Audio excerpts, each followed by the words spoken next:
The great council chamber stretched high above the gathered delegates. Thousands of species filled the floating platforms, their voices mixing into a strange symphony of sounds. Ambassador Tae-min stood at the human platform, his hands gripping the metal rail. He had given this same speech 17 times before.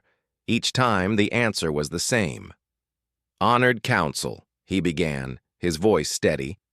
"Humanity requests, once again, that you lift the quarantine. We have kept our word for 200 years. We stayed in our space. We built no new warships. We have been good neighbors." The insect-like counselor Vextil clicked his mandibles together. The sound meant disapproval. "Ambassador Tae-min, your species was isolated for good reason. Humans are too dangerous. Your people come from a death world. You are predators. Natural killers." Tae-min felt anger rise in his chest, but he pushed it down. "We are more than our biology. We have families. We write poetry. We love peace." "Yet your history is written in blood," another counselor said. This one looked like a floating jellyfish, pulsing with blue light. "Every conflict you entered, you won. Every species that fought you, you crushed. The council feared what you would become if left unchecked." "So you locked us away," Tae-min said quietly. "Like animals in a cage. Like weapons in a vault," Vextil corrected. "For the safety of all." The vote came quickly. Denied. Again. Tae-min walked back to his ship with heavy steps. 200 years of isolation. 200 years of his people proving they could be peaceful. It meant nothing to them. Far away in the quarantine zone, Admiral Hyun stood on the bridge of the orbital defense station. He was old now, with gray hair and deep lines on his face. He had been a young officer when the quarantine began. Now he commanded the small fleet that guarded Earth's borders. "Admiral," his communications officer called. "Message from the council. Ambassador Tae-min reports another denial." Hyun nodded slowly. He had expected it. The council would never trust humanity. Fear ran too deep. "Sir," another officer spoke up. "Long-range sensors are picking up something strange, very far out beyond council space." "Show me," Hyun ordered.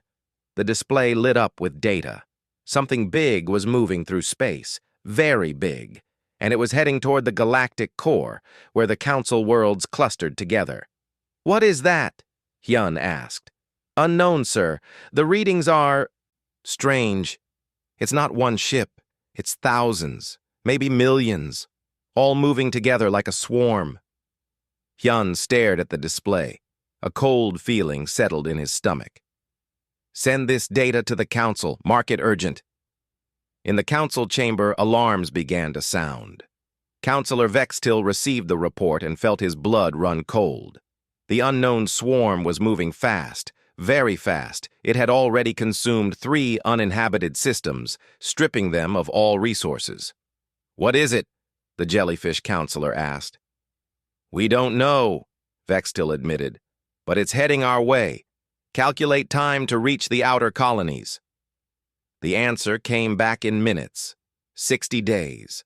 The council moved quickly. They activated their defense fleet, calling in ships from every member species. General Dae-jung took command of the combined forces. He was confident, proud. The council fleet had never lost a major battle. "We outnumber this swarm," he announced. "We have superior technology. We will crush them before they reach our worlds." But not everyone was so sure. Yuna, a human scientist who worked at a council research station, studied the data on the swarm. She was one of the few humans allowed to work outside the quarantine zone, a specialist in xenobiology. What she saw made her afraid. The swarm consumed everything. It didn't communicate. It didn't negotiate. It simply destroyed and moved on. The patterns reminded her of something. She pulled up old Earth data, animals from humanity's homeworld, predators. But not like humans. These were simpler, more basic, pure consumption with no thought beyond feeding. She sent a message to Earth, to Admiral Hyun. "This swarm is a predator species. but they evolved on an easier world than Earth. They've never faced real resistance. Our tactics, our aggression, it might work against them. Hyun read the message 3 times. Then he looked up at the stars toward where the mothballed fleet slept in cold space. The Predator Fleet, they had called it. 10,000 warships built for one purpose: war.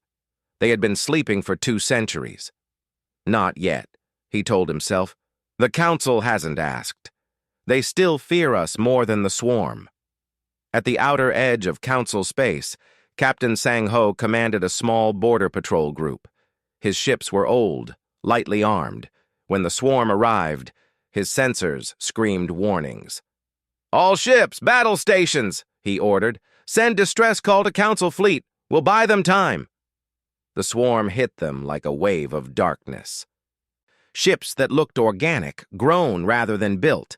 They moved in perfect coordination, surrounding Sang-ho's small force. "Fire everything!" Sang-ho shouted. The human ships fought hard. They used every trick, every tactic, but there were too many enemies. One by one, Sang-ho's ships fell. His own vessel, the Defender, took hit after hit. Fires burned on every deck. Half his crew was dead or dying.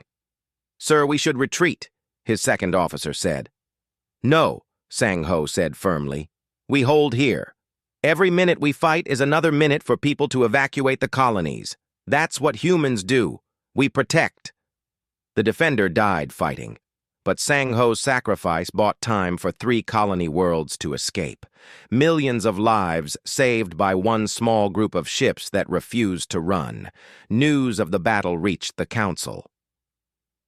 General Dae-jung assembled his massive fleet and jumped to meet the swarm. He was certain of victory. He was wrong. The swarm tore through the Council fleet like it was nothing. Ships exploded. Escape pods scattered like seeds. General Dae-jung's flagship barely escaped, limping back to Council space with tales of horror.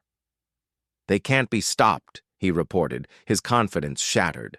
"Our weapons barely hurt them. They just keep coming."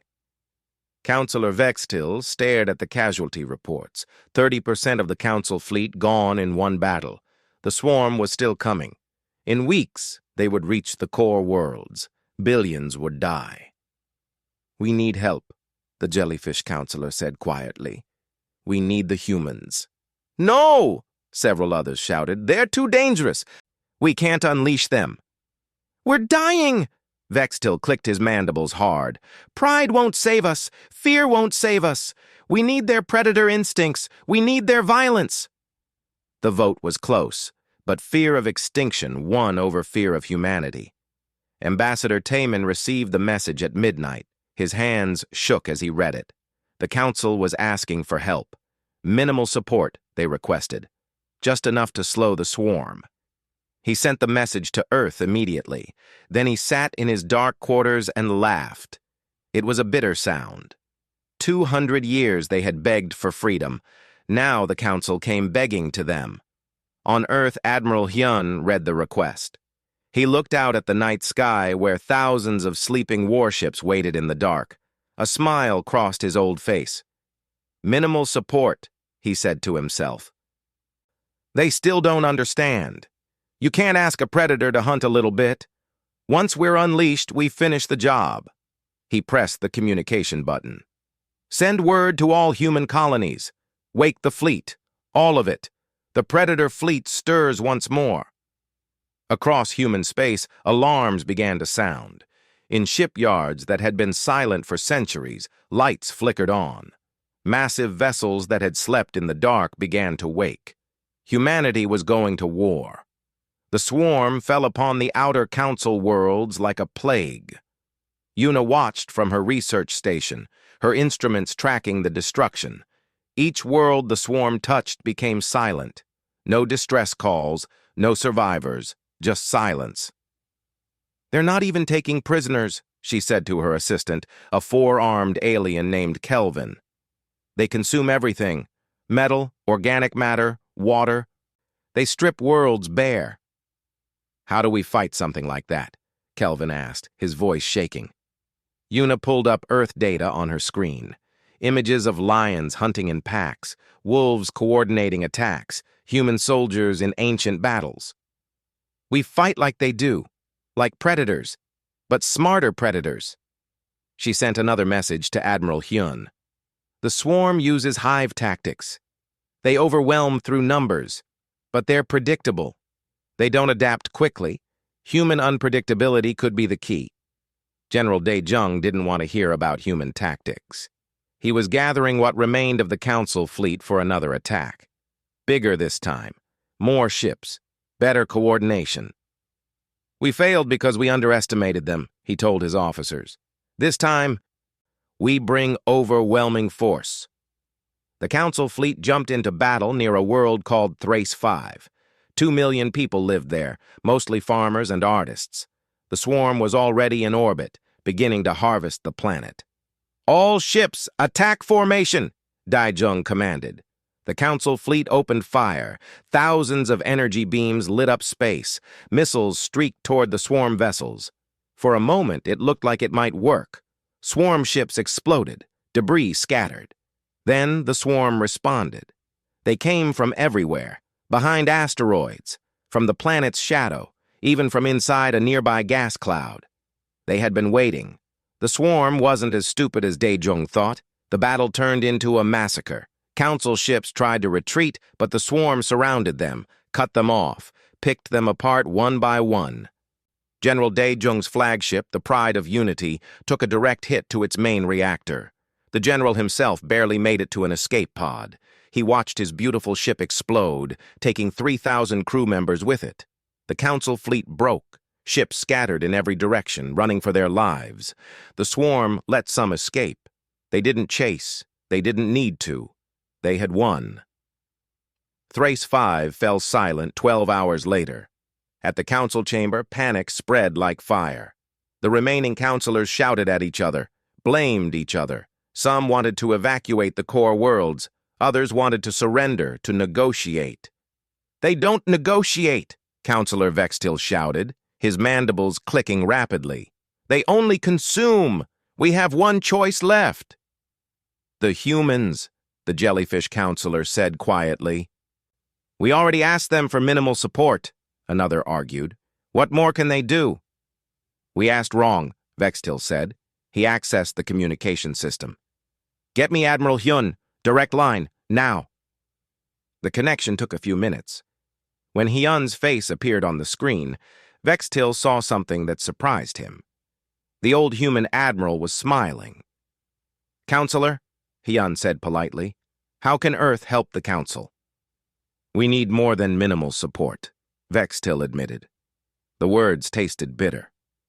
"We need your full military strength. We need the Predator fleet." Hyun's smile didn't change. "The Predator fleet is already waking up, but I need something from you first." "Name it. Anything." "When this is over, the quarantine ends. Humanity rejoins the galactic community as equals. No more cages, no more fear. We fight for you. You give us our freedom." Vextil looked at the other counselors. Some nodded immediately. Others hesitated. But the swarm was coming. In days, not weeks. "Agreed," Vextil said. "Then we're coming," Hyun replied. "Tell your people to stay out of our way. What we're about to do won't be pretty. War never is." The connection ended. Vextil sat down heavily. He had just made a deal with predators. He hoped he wouldn't regret it. On Earth, the mobilization continued. Captain Sang-ho's brother, Dong-min, had survived the Border Patrol massacre. He arrived at Earth on a transport ship, wounded but alive. "They killed everyone," Dong-min told Admiral Hyun. "Sang-ho held the line until the end. He saved those colonies." Hyun nodded slowly. "Your brother was a true warrior. His sacrifice will be remembered." "And avenged." Dong-min looked up with fierce eyes. "Let me join the fleet. Give me a ship. I want to make them pay. You're wounded. I can still fight." Hyun studied the young man. He saw the fire there, the anger, the need for revenge. Very human emotions. "Report to the medical bay. When you're cleared, you'll get your ship." Across the solar system, shipyards blazed with activity. The mothballed fleet was massive, carriers that could launch 1,000 fighters, dreadnoughts with enough firepower to crack planets, stealth frigates designed to hide and strike without warning. Every ship had a predator name: the shark, the tiger, the hawk, the wolf. Humanity had built them knowing that someday they might need to hunt again. Yuna arrived on Earth 3 days after the Council's request. She went straight to military headquarters, where Admiral Hyun was coordinating the fleet activation. "I've analyzed the swarm thoroughly," she told him, spreading data across the table. "They're organic ships, grown not built. They communicate through pheromones and electrical signals. They think as one mind." "How do we kill them?" Hyun asked directly. "Target the larger vessels. They're the nodes, the ones coordinating the smaller ships. Kill enough nodes, and the swarm gets confused." "Stupid. Then you can pick them apart." "Good. You're coming with us. I need your expertise." "I'm a scientist, not a soldier." "You're human," Hyun corrected. "From a death world. That makes you both." The first ships to wake were the carriers: the Apex, the Viper, the Raptor. Each one held thousands of small fighter craft. Captain Jiwoo stood on the bridge of the Apex, watching his crew work. He was young for a captain, only 35, but he came from a military family. His great-grandfather had commanded a cruiser before the quarantine. War was in his blood. "All fighters report ready," his second officer reported. "Good," Jiwoo said. "Start combat drills. I want every pilot sharp. We're going to hit the swarm hard and fast." The pilots were eager. Most had never seen real combat. They had trained in simulations, read about the old wars. Now they would write their own stories. One pilot, a young woman named Da-un, sat in her fighter cockpit running system checks. Her hands moved automatically, but her mind was elsewhere. Her father had died in the Border Patrol massacre. He had served under Captain Sang-ho. "For you, Dad," she whispered, touching a photo attached to her console. "I'll make you proud." The engineering teams worked around the clock. Hana, the chief engineer for the dreadnought Thunder, crawled through maintenance tunnels checking every system. "These ships are 200 years old," her assistant worried. "What if they fail in battle?" "They won't," Hana said confidently. "Look at these conduits, these reactors. They've been maintained perfectly. Someone made sure these ships would be ready when needed." "Who?" Hana smiled. "Humans who understood what we are. We're not a peaceful species pretending to be warriors. We're warriors pretending to be peaceful. These ships are our true face." 10 days after the Council's request, the Predator fleet was ready. Over 10,000 warships assembled in formation around Earth. It was the largest human fleet ever gathered.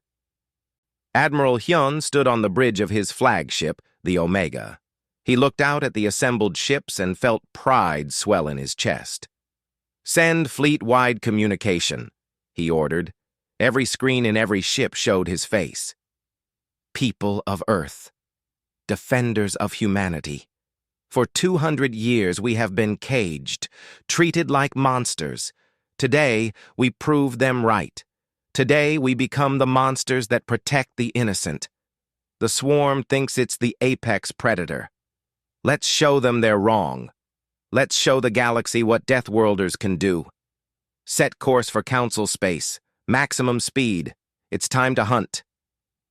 11,000 ships turned as one. Their engines burned bright, and humanity went to war. The Predator fleet moved through space like a school of sharks, fast, silent, deadly. Captain Jiwoo stood on the bridge of the Apex, watching the formation displays. Every ship held perfect position, 11,000 vessels moving as one. "How long until we reach Council space?" he asked. 6 hours, sir," the navigation officer replied. Jiwoo nodded. 6 hours. Then the real work began. He looked at his crew, saw the mixture of excitement and fear on their faces. Most were young, too young to remember real war. "Listen up," he called out. "I know what you're feeling. Nervous, scared, maybe excited. That's good. Fear keeps you sharp. But remember your training. Trust your shipmates. Trust yourself. We're not just fighting for humanity today. We're fighting for everyone the swarm has killed. Everyone they're going to kill if we don't stop them." A young ensign raised her hand. "Sir, what if we're not good enough? The Council fleet had experience." "They lost." "The Council fleet fought like prey," Jiwoo answered. "Defensive, reactive, waiting for the enemy to make mistakes. We're going to fight like predators, aggressive, proactive. We make them react to us. That's the difference." On the Dreadnought Thunder, Engineer Hana ran final checks on the main weapons. The ship's primary cannon could punch through a moon. It drew power directly from the reactor core, a dangerous design that Council species would never use. "Too much risk," a visiting Council observer had once said years ago. "If the weapon fails, it could destroy the whole ship." "That's the point," a human engineer had replied. "We build weapons that scare us too, makes us respect them." Hana activated the cannon's targeting system. It hummed to life, ready to bring death. She smiled. Beautiful. Admiral Hyun reviewed battle plans in his command center. Yuna stood beside him, pointing at the swarm's projected positions. "They'll be concentrated around the Council capital world," she explained. "It's the most populated, most resource-rich target. They can't resist it." "Good," Hyun said. "We want them concentrated, easier to kill. The Council wants us to defend the planet, hold the line." Hyun shook his head. "We're not defenders. We're attackers. We're going to hit them first, hit them hard, keep hitting until they break. That's risky. We could lose a lot of ships." "War is risk," Hyun said calmly. "The Council tried to fight safe, tried to minimize casualties. That's why they lost. Sometimes you have to be willing to sacrifice to achieve victory. That's a lesson humans learned long ago." Yuna looked uncomfortable but didn't argue. She understood the logic even if she didn't like it. In the fighter bays of the carrier Raptor, Commander Jin-woo briefed his pilots. He was Da-eun's squadron leader, a veteran who had actually seen combat during the quarantine's early years. "The swarm fighters are fast but predictable," he explained, showing tactical displays. "They attack in waves, coordinated, but they don't improvise, don't adapt. We do. Use that." "How do we fight ships that don't care if they die?" a pilot asked. "By caring that we live," Jin-woo answered. "They're drones, disposable, but we value each other. We cover our wingmates. We watch each other's backs. That's our advantage. They're parts of a machine. We're people." Da-eun listened carefully. She wanted to ask about her father, about Captain Sang-ho who had died at the border. But this wasn't the time. She would honor him by fighting well. The fleet dropped out of faster-than-light travel at the edge of Council space. Immediately, sensors detected the swarm. They were everywhere, thousands of ships surrounding the capital world. "They're starting to land," the sensor operator reported, "beginning planetary harvesting." "Not for long," Admiral Hyun said. "Fleet-wide order. Attack formation Echo 7. Carriers launch all fighters. Dreadnoughts, weapons hot. Frigates, stealth mode and flank positions. Execute." The Predator fleet transformed from a traveling formation into a battle formation. It happened in minutes, every ship moving with precision. Council observers on the capital world watched in amazement. "Look at them move," Counselor Vextil said, his mandibles clicking rapidly. "They're like a hunting pack," the jellyfish counselor finished. "Coordinated, purposeful, deadly." The human fleet didn't slow down. They accelerated. Straight at the swarm. No hesitation, no caution, pure aggression. On the bridge of the apex, Captain Jiwoo gave the order. "Launch all fighters. Alpha and Beta wings, you're with me. Everyone else, follow your assigned targets. Show them what Earth pilots can do. 3,000 fighters launched from the human carriers. They formed up into tight squadrons, each one led by an experienced pilot. The formation looked beautiful, deadly. Da-Yun felt her heart pound as her fighter left the launch bay. This was it. Real combat. She checked her weapon systems. Everything green. She touched her father's photo one more time. "Eagle Squadron, form on me!" Commander Jin Woo's voice came through her headset. "We're going for the big ones, the node ships." "Copy that, Commander," Da-Un replied, along with 11 other pilots. The swarm detected the approaching fighters and responded. Thousands of their own small craft swarmed up to meet the humans. The two forces rushed toward each other at incredible speeds. "Remember your training," Jin Woo called. "Don't engage individually. Stay in formation. 3 seconds to contact. 2, 1, break and attack." The fighter formations exploded into chaos. Ships spun, dodged, fired. The swarm tried to overwhelm through numbers, sending waves of fighters at the humans. But the humans didn't fight the way the Council did. They didn't try to protect themselves first.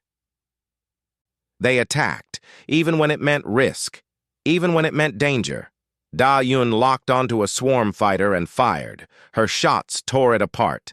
She didn't celebrate, already turning to the next target. Then the next. Kill, move, kill, move. The training took over. "Da-Yun, on your 6!" Jin Woo shouted. She twisted her fighter hard right. A swarm ship flashed past where she'd been. Jin Woo's fighter swooped in and destroyed it. "I owe you one, Commander," she said. "Just stay alive. That's payment enough."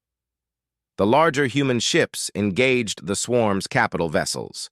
The dreadnought Thunder fired its main cannon. The beam of pure energy crossed space in an instant and struck a swarm node ship. The alien vessel simply exploded, vaporized. "Target destroyed," Hana reported from engineering. "Cannon recharging. 40 seconds. "Good shooting," the Thunder's captain said. "Find me another target." The frigate Ghost slipped through the swarm formation, invisible to their sensors. Its commander, an officer named Kyung, waited until they were deep inside enemy territory. "Now," he ordered quietly. The Ghost dropped its stealth field and opened fire at point-blank range. Torpedoes slammed into swarm ships before they could react. 6 vessels died in seconds. Then the Ghost disappeared again, its stealth field reactivating. The swarm ships spun around, looking for their attacker. But the Ghost was already gone, moving to a new position. "That's how you do it," Kyung said with satisfaction. "Hit and fade. Never give them a clear target." Admiral Hyun watched the battle unfold on his displays. The human fleet was taking damage. Ships exploded. Fighters died, but they were winning. The swarm wasn't adapting. They kept using the same tactics, even as those tactics failed. "They're confused," Yuna observed. "The node ships we destroyed, the swarm can't coordinate as well without them." "Then we kill more nodes," Hyun ordered. "All capital ships, focus fire on the large swarm vessels. Ignore the small ones. Let the fighters handle those." The human dreadnoughts concentrated their fire. One by one, the swarm's node ships died, and with each death, the swarm became more chaotic, more disorganized. Captain Ji-Woo led his fighters deep into the swarm formation. They were hunting the Queen ship, the biggest node of all. It was massive, twice the size of a human carrier. "There," he called. "All squadrons, weapons free. Pour everything into that monster." Hundreds of fighters converged on the Queen ship. They dodged its defensive fire, weaving through space like angry wasps. Their weapons lit up the darkness. Da-Yun fired all her missiles at once, watched them streak toward the massive target. Other pilots did the same. The Queen ship's hull cracked under the assault, split open. Atmosphere vented into space. "It's breaking apart!" someone shouted. The Queen ship exploded in a brilliant flash. The shockwave knocked several fighters off course, but they recovered. And suddenly the swarm stopped fighting. Just stopped. The ships drifted, aimless. Without the Queen's coordination, they were lost. "They're vulnerable," Admiral Hyun said. "Fleet order, destroy them all. Leave nothing alive, nothing that can rebuild, nothing that can come back." The human fleet moved through the disabled swarm like wolves through a flock of sheep. They showed no mercy, took no prisoners. The swarm had destroyed worlds. Now, they would pay the price. Counselor Vextil watched from the surface of the capital world. He saw the human ships hunting, killing, efficient, brutal, terrifying. "They're not even trying to capture ships for study," another counselor said. "They're just destroying everything." "That's what predators do," Vextil replied quietly. "They eliminate threats completely." The battle lasted 6 hours. When it ended, the swarm was gone. Every ship destroyed. The space around the council capital was filled with debris and the wreckage of 2 fleets. The human fleet had lost 800 ships, thousands of crew members. But they had won. Admiral Hyun stood on his bridge looking at the casualty reports. Every name represented someone's child, someone's parent, someone's friend. "Sir," his communication officer said, "the Council is requesting permission to thank us personally." Hyun nodded slowly. "Tell them we'll meet them. But this isn't over. The swarm came from somewhere. We need to find their home. Hunt them to extinction. That's the only way to be sure." Captain Ji-woo landed his fighter on the apex. He was exhausted. Every muscle ached. But he was alive. He climbed out and saw Da-eun's fighter land beside his. She removed her helmet. Tears ran down her face. "You okay?" Jin-woo asked. "I'm alive," she said. "My dad wasn't so lucky. But I think he'd be proud. We won." "We won this battle," Jin-woo corrected gently. "The war isn't over yet." In the distance, the Predator fleet began to regroup, counting their dead, repairing their ships, getting ready for the next fight. Because that's what Predators do. They hunt until the prey is gone. The war against the swarm lasted 6 months. The battle at the council capital was just the beginning. Humanity didn't stop there. They couldn't. The swarm had to be completely destroyed, or they would just rebuild and return. Admiral Hyun organized the fleet into hunting groups. Each group had carriers for fighters, dreadnoughts for heavy firepower, and frigates for reconnaissance. They spread across the galaxy, tracking down every swarm nest they could find. Captain Ji-woo commanded one of these groups. His flagship, the Apex, led 15 other ships deep into uncharted space. They were following the swarm's trail backward, finding the worlds they had consumed. "Another dead world," his sensor officer reported as they arrived at a new system. "No life signs.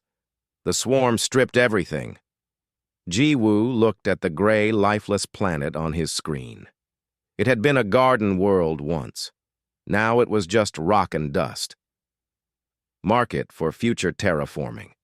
Maybe someday we can bring it back to life." "Sir, detecting swarm ships in the outer system. Looks like a harvesting operation." "Battle stations," Ji-woo ordered calmly. "Let's go introduce ourselves." The human ships accelerated toward the swarm vessels. There were maybe 100 enemy ships, all focused on stripping a large asteroid of its minerals. They didn't notice the humans until it was too late. "All ships weapons free," Ji-woo commanded. "Show them what happens when predators hunt." The human ships opened fire. The swarm tried to respond, to organize a defense. But they were too slow. Within 30 minutes, every swarm vessel was destroyed. "Any survivors?" Ji-woo asked. "Negative, sir. Total kill." Ji-woo nodded. It was brutal but necessary. The swarm had shown no mercy. They would receive none. Meanwhile, pilot Da-eun had become one of the most effective fighter pilots in the fleet. She flew with a combination of skill and controlled anger that made her dangerous. In 6 months, She had destroyed 43 swarm ships personally. Commander Jin Woo watched her from the carrier's observation deck as she landed after another mission. Her fighter had scorch marks and several new dents, but she was alive. "You're taking too many risks," he told her as she walked past. "I'm getting results," she replied. "Dead pilots don't get results. You can't honor your father's memory if you're floating in space." Da-Yun stopped walking, turned to face him. "Every swarm ship I destroy means another family doesn't lose someone. That's how I honor him, by making sure others don't feel what I felt." Jin Woo understood. He'd lost people too. Everyone in the fleet had. But Da-Yun's pain drove her harder than most. "Just remember," he said quietly, "revenge is a weapon, but it can hurt the person wielding it. Don't let it consume you." She nodded and walked away. Jin Woo hoped she was listening, but he knew how grief worked, how it could turn into something dark if you weren't careful. On the stealth frigate Ghost, Commander Kyung and his crew were performing their specialty, deep reconnaissance. They slipped into swarm-controlled systems, mapped enemy positions, identified targets, then disappeared before anyone knew they were there. "Got something interesting," his sensor officer said. "Large concentration of swarm ships. Really large. Maybe 5,000 vessels." Kyung studied the data. "What are they doing?" "Looks like they're building something. A structure of some kind. Very big." "Transmit this to Admiral Hyun. We need to know what that is." The data reached the Admiral's flagship 3 hours later. Yuna studied it carefully, running analysis after analysis. "It's a hive," she finally announced. "A breeding facility. They're trying to rebuild their numbers." Admiral Hyun looked at the structure on the display. It was massive, easily the size of a small moon.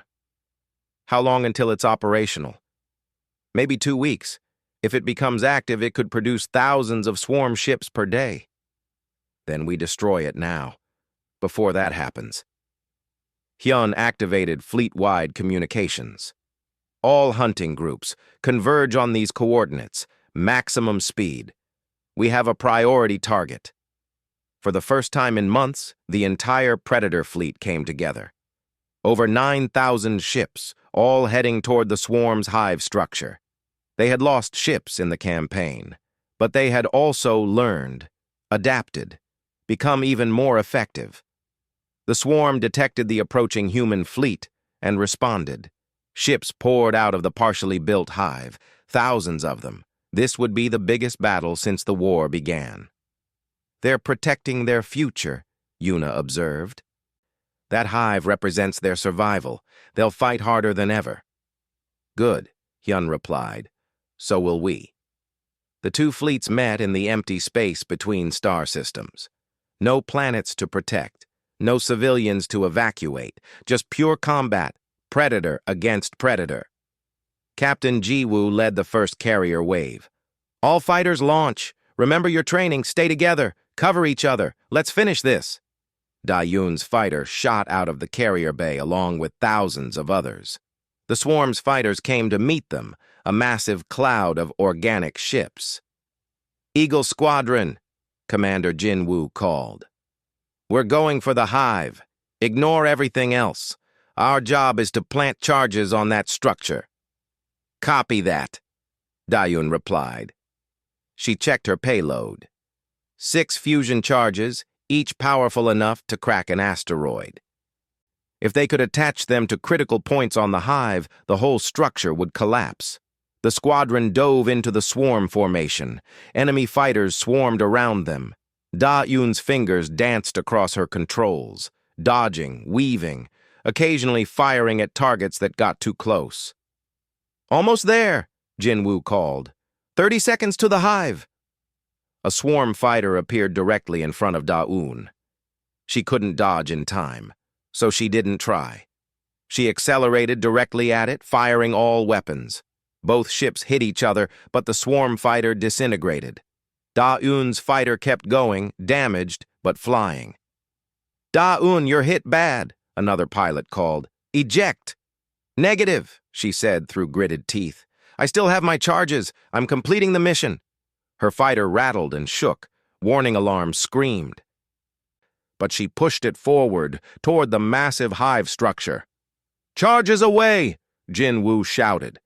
Da-Yun saw his payload attached to the hive, magnetic clamps holding the explosives in place. She positioned her fighter and released her own charges. All 6 attached perfectly. Then her engine died. The fighter went dark. Da-Yun! Jin Woo called. Status! I'm okay, she replied, switching to backup power. But I'm not going anywhere fast. Complete the mission. I'll find my way back. Like hell you will, Jin Woo said. Eagle 5, break off and provide cover for Da-Un. Get her out of there. Roger that, Commander. While the fighters battled around the hive, the larger ships engaged the swarm's capital vessels. The dreadnought Thunder, now commanded by a woman named Bo-Ra after the original captain died in battle, fired its main cannon again and again. Focus on the big ones, Bo-Ra ordered. We need to clear a path for the evacuation. Engineer Hana worked frantically to keep the cannon operational. The weapon was overheating, firing faster than it was designed to, but they needed every shot. Cannons at 120% capacity, she reported. We're risking a meltdown. Can you give me 5 more shots? Bo-Ra asked. Hana looked at her displays, ran quick calculations. Maybe, probably, if we're lucky. Luck is what we make, Bo-Ra said. Do it. The Thunder fired 5 more times. Each shot destroyed a swarm capital ship, and each shot pushed the cannon closer to failure.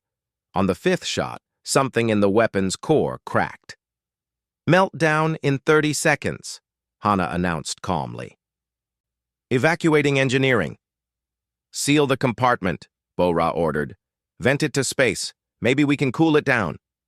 Hana hit the emergency controls. The engineering section sealed itself off. Then the outer hull opened, exposing the overheated cannon to the cold of space. The temperature dropped rapidly. Meltdown stopped, Hana reported, but the cannon's offline. We're not firing that again without major repairs. That's fine, Bo-Ra said. We already did our job. Around the hive structure, Commander Jin Woo counted down. All charges are placed. Detonation in 10, 9, 8. We're not all clear yet, someone protested. Can't be helped, Jin Woo said. If we wait, the swarm might find the charges. Everyone get as far away as you can. 3, 2, 1, execute. 48 fusion charges detonated simultaneously. The hive structure tore itself apart from the inside. Massive chunks of organic material flew in every direction. Secondary explosions rippled through what remained. And then the entire structure collapsed, imploding on itself. Where there had been a moon-sized facility, now there was only debris. Hive destroyed, Jin Woo reported. All fighters, return to carriers. Da-Yun's damaged fighter limped back to the apex, escorted by 3 other ships. She landed hard, her landing gear barely functioning. When she climbed out, her whole body shook with adrenaline. Jin Woo was waiting for her. He didn't say anything, just pulled her into a brief hug. You scared me. I scared myself, she admitted. The battle continued for another 4 hours, but without the hive, the swarm had no future, no way to rebuild. They fought with desperation. But desperation wasn't enough. Admiral Hyun watched as the last swarm ships were destroyed. He felt no joy in it. Only tired satisfaction. A job completed. Sir, his communication officer called. We're detecting something. Long-range sensors. The swarm's homeworld. We found it. Hyun looked at the coordinates. A single planet, deep in dark space, far from any star. The swarm had evolved there in the cold and dark. They had spread across the galaxy looking for light, for warmth, for resources. Set course, he ordered. It's time to end this. Completely. The Predator fleet jumped toward the swarm home world. When they arrived, they found billions of swarm organisms. The entire planet crawled with them. It was beautiful in a terrible way. Evolution at its purest. We could study them, Yuna suggested. Learn from them. We could, Hyun agreed. But they would always be a threat. Always dangerous. Sometimes the only way to protect everything else is to eliminate the danger completely. He gave the order. Every ship in the fleet opened fire on the planet. Energy beams, missiles, kinetic weapons. They bombarded it for 3 hours straight. When they stopped, the swarm homeworld was dead, sterilized. Nothing could survive what the humans had done to it. It's over, Hyun said quietly. The swarm is extinct. They'll never threaten anyone again. The fleet turned and began the long journey back to Council space. Behind them, they left a trail of destroyed swarm nests, empty ships, and one dead world. Humanity had proven what it could do when unleashed. The galaxy would never forget. The Predator fleet returned to Council space after 6 months of hunting. They came back different than they had left, harder, more experienced. Every ship bore the scars of battle. Every crew member had seen friends die. But they had won. The swarm was extinct. Every trace of the species wiped from the galaxy. It was a complete victory, the kind that wars were fought for but rarely achieved. Admiral Hyun stood on the bridge of the Omega as they approached the Council capital world. The planet looked peaceful from orbit. People had returned to their normal lives. They had already started to forget the terror of the swarm. "Sir," his communication officer said, "the Council requests permission to hold a ceremony in our honor. They want to thank us publicly." "Tell them we'll attend," Hyun replied. "But make it clear this isn't just a celebration. We need to discuss the future. Their promise to end the quarantine." On the surface, Councillor Vextil prepared for the arrival of the human fleet. He stood in the grand chamber, looking at the new monument being built. It showed a human soldier standing guard, protecting smaller figures representing the Council species. "Do you think this is wise?" the jellyfish counselor asked. "Honoring them so publicly? Some members are already afraid of what we've unleashed." "They should be afraid," Vextil replied. "We saw what humans can do when they fight without restraint.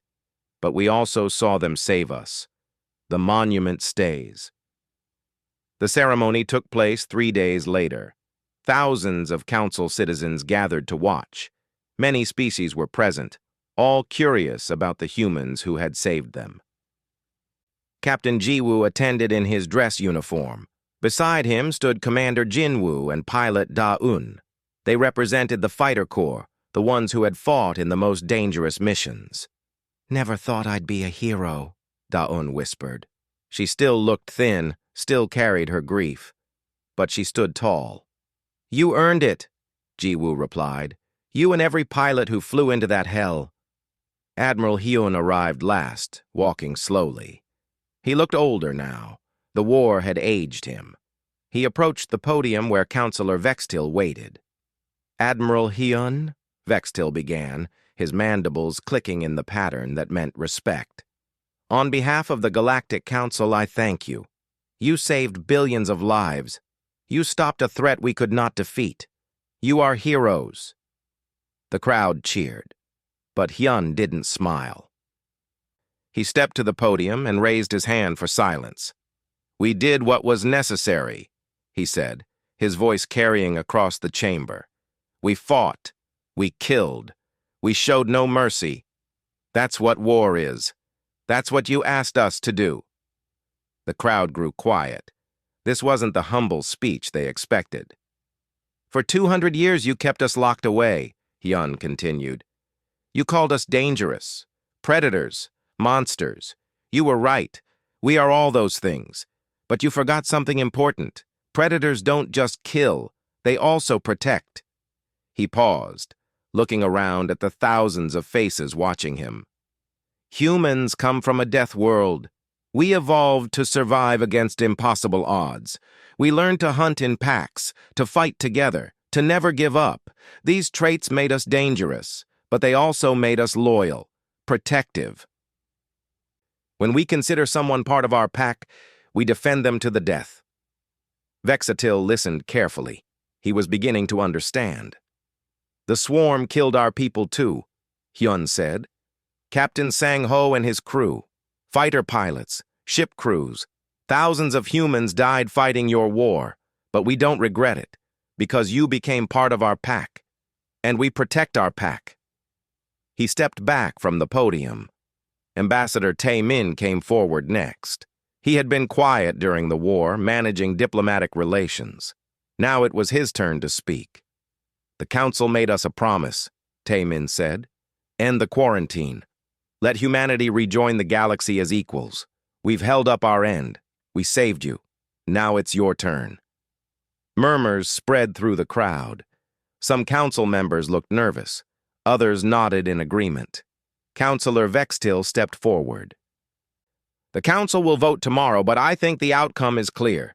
Humanity has earned its freedom, earned its place among us. Some of us still fear them. Another councillor spoke up. This one was reptilian, with scales that changed color with emotion. Right now, they showed yellow. Fear. Good, Vextil replied. A healthy fear keeps us honest, reminds us not to make enemies of our protectors. That night, the human crews celebrated in their ships. They drank, told stories, mourned their dead. Captain Ji-woo found himself on the observation deck of the Apex, looking out at the stars. Engineer Hana joined him. She had transferred to the Apex after the Thunder was too damaged to continue fighting. Thinking about home? Thinking about what comes next, Ji-woo admitted. We were soldiers for 6 months. What do we do when there's no war to fight? We remember how, Hana said. Stay ready, because there will always be another threat. Another war. That's the galaxy we live in. You think we'll ever be truly accepted? Or will we always be the monsters they call when they're desperate? Hana shrugged. Maybe both. Maybe that's okay. Someone has to be the monsters. Might as well be us. Da-eun spent the night at her father's memorial. She had placed a small plaque on the Apex's wall, along with hundreds of others honoring the dead. She touched his name gently. We won, Dad, she whispered. The swarm is gone. And I'm still here, still fighting, just like you taught me. Commander Jin-woo found her there. You should be celebrating with the others. This is how I celebrate, she said, remembering why we fight, what we're protecting. You've changed, Jin-woo observed. You're not angry anymore, just determined. The anger burned out somewhere around the 50th mission, Da-eun admitted. What's left is purpose, understanding. I know what I am now, what humans are, and I'm okay with it.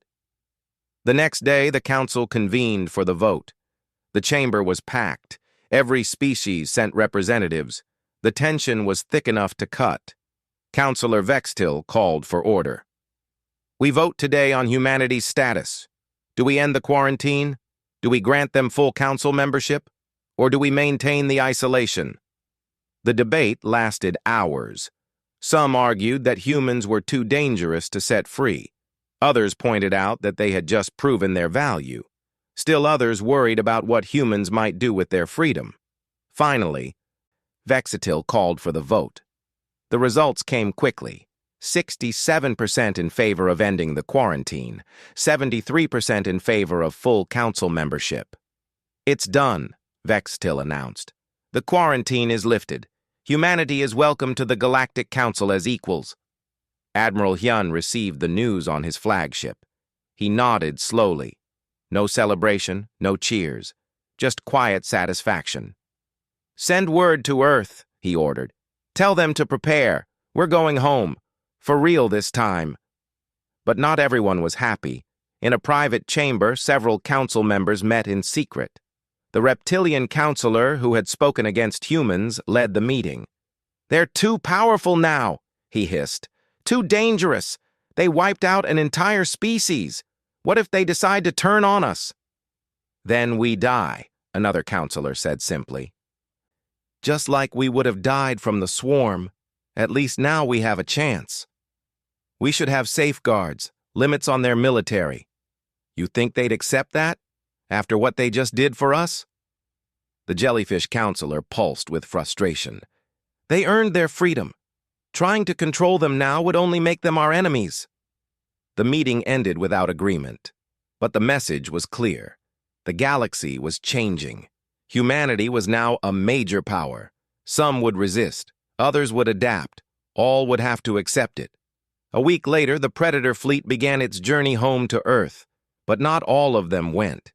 Admiral Hyun made an announcement that surprised everyone. "We're establishing permanent defense stations throughout Council space," he said.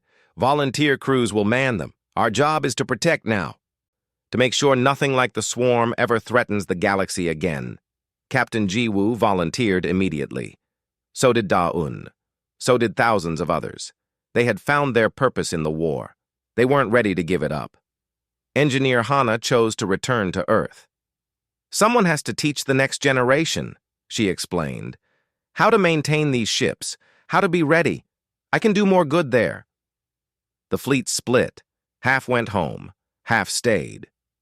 Those who remained formed the core of a new organization, the Council Defense Force, led by humans but open to all species. Ambassador Tae-min stood on the Council world, watching human ships patrol the skies. He thought about the past 200 years, the isolation, the fear, the prejudice. "Was it worth it?" Yuna asked, standing beside him. She had chosen to stay as well, continuing her research. "The quarantine? No, it was wrong from the start. But maybe we needed it. Maybe humanity needed those 200 years to prove we could control ourselves, to show we're more than just our instincts. And are we?" Tae-min smiled. "We're still predators, still dangerous. But now the galaxy knows we're their predators, their danger, and that makes all the difference." On Earth, Admiral Hyun finally returned home. He was met with parades and celebrations. The whole planet honored the returning heroes, but Hyun didn't attend the celebrations. He went to a quiet memorial, where names were carved into black stone. Every human who had died in the war, thousands of names. He touched the stone gently. "We won," he said to the dead. "Your sacrifice meant something. The galaxy is safer now. Humanity is free. You can rest." A young officer approached. She couldn't have been more than 20. "Admiral, I'm Lieutenant May. I wanted to thank you. My sister died fighting the swarm. She was a pilot." "What was her name?" "Hyo Jin. She flew with Eagle Squadron." Hyun thought back. Remembered reports from that squadron. "She died destroying the hive. Her sacrifice turned the tide." May nodded, tears in her eyes. "I'm enrolling in the academy. Going to be a pilot, too. Someone has to carry on." "That's good," Hyun said. "We always need new pilots, new soldiers. The galaxy isn't safe yet. It never will be. But we'll be ready." May saluted and left. Hyun looked up at the sky, where stars were beginning to appear in the evening light. Somewhere up there, human ships patrolled, standing guard, protecting. The Council had seen the day the Predator fleet stirred. They had witnessed humanity unleashed, watched as Deathworlders did what they did best, hunt. But more importantly, they had learned what it meant to have predators on their side, to be protected by the monsters they had feared. The galaxy was changing. Old fears were giving way to new alliances, and at the center of it all stood humanity, no longer caged, no longer feared without purpose. The predators were free, and they had chosen to protect rather than destroy. That choice would define the galaxy for centuries to come. Admiral Hyun smiled as he walked away from the memorial. The war was over. His duty was done. But humanity's story was just beginning. The stars waited, and humans were finally free to reach them.